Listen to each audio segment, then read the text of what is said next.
ছোট্ট আমার মেয়ে সঙ্গিনীদের ডাক শুনতে পেয়ে সিঁড়ি দিয়ে নিচের তলায় যাচ্ছিল সে নেমে।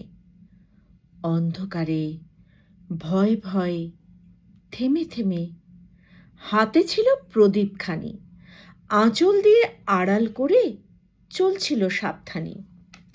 আমি ছিলাম ছাতে তারায় ভরা চৈত্র মাসের রাতে।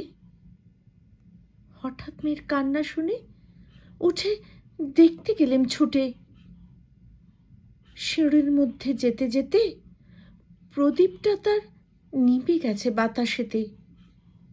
সুধাই তারে, কি হয়েছে বামি? সে কেঁদে কয় নিচে থেকে, হারিয়ে গেছি আমি। তারায় ভরা চৈত্র মাসের রাতে ফিরে গিয়ে ছাতে মনে হলো আকাশ পানে যে আমার বামির মতোই যেন অমনি কে এক মেয়ে।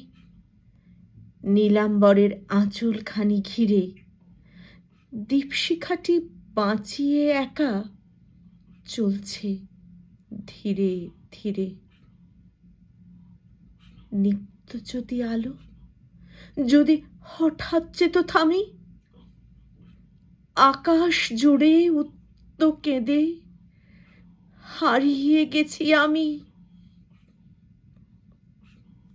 নমস্কার।